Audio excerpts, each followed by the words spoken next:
तो सीधा आपको लिए चलते हैं कुशीनगर, जहां पर सीएम योगी आदित्यनाथ ने बाढ़ क्षेत्र का दौरा किया है और यहां पर बाढ़ पीड़ितों से भी मुलाकात की, जहां पर सीएम योगी आदित्यनाथ ने राहत सामग्री भी वितरित की है।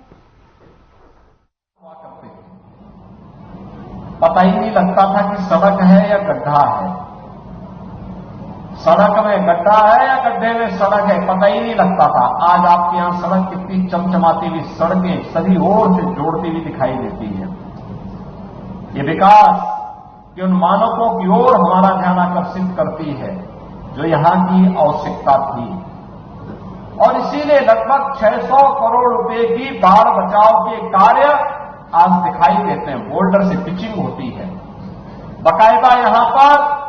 कटाव निरोधक ऐसे उपाय किए जाते हैं जिसके कारण यहां के लोगों को छितौनी तटबंध के से ग्राम भैंसा तक निर्मित जो स्तर है उनको बचाव करने से इस क्षेत्र में अकेले 83 गांवों की 1,16,000 से अधिक आबादी और लगभग 20,000 हेक्टेयर भूमि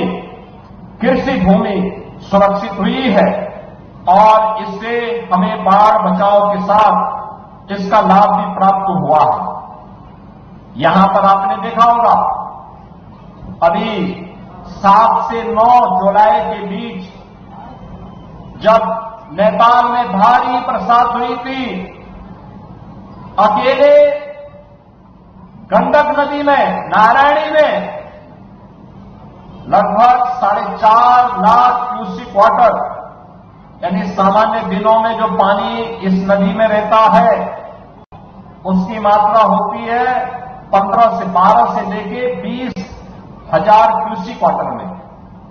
लेकिन 7 से 9 जुलाई के बीच जो पानी यहां से प्रभावित हुआ है उसकी मात्रा थी 4.5 लाख क्यूसिक वाटर, और तब भी तटबंध सुरक्षित हैं। ये चीजें दिखाती हैं कि कार्य सही हुआ है, सार्थक हुआ है, उसका लाभ प्राप्त हुआ है। 83 गांवों की लाखों की आबादी उससे लाभान्वित हुई है, और इसीलिए जो उस पार के गांव हैं, जिन गांवों के बारे में यहां के सांसद जी ने भी, यहां के विधायक जी ने भी चिंता व्यक्त की है कि नारायणी नदी में एक पक्का पुल बनना चाहिए जिससे शिवपुर, नारायणपुरा, मरचवा, बसंतपुर, हरिहरपुर और महाराजगंज के भी 5-7 गांव सोही बरवा के वहां पड़ते हैं। इन सभी गांवों को लेकर के अगर हम देखेंगे लगभग 1 दर्जन बड़े गांव, लगभग 15 से 20,000 की आबादी वहां निवास करती है। उन लोगों के लिए आवागमन के लिए मैं यहां के प्रशासन से भी कहूंगा, मंडलायुक्त हैं वह भी इस बात को देखेंगे। एक बार पीएम गति शक्ति के माध्यम से इस बात को देखें कि कौन सा लोकेशन सही हो जहां पर ब्रिज अच्छा बने, सुरक्षित बने और लोगों के आवागमन को भी सुरक्षित कर सके। एक पक्का पुल का निर्माण आने जाने वाले लोगों के लिए वहां पर करवाने की तैयारी हमारी प्रारंभ होनी चाहिए। सर्वे के कार्य अभी से प्रारंभ हो जाए, बरसात समाप्त होने के बाद पानी जैसे कम हो कार्य प्रारंभ हो जाए, इसकी तैयारी हमें अभी से प्रारंभ करनी चाहिए। बाढ़ बचाव के प्रभावी उपाय को आगे बढ़ाने का कार्य हमें करना चाहिए,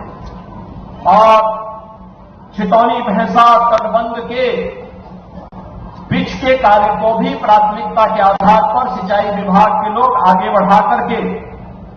इस पूरे क्षेत्र को बाढ़ बचाव की एक स्थायी समस्या का समाधान और आवागमन के लिए लोगों के लिए सुविधा हो सके, ये हम प्रावधान कर सके। बहनों और भाइयों, सरकार संकट के समय आपके साथ है, आपके सुख में आपके साथ सुखी होना चाहती है,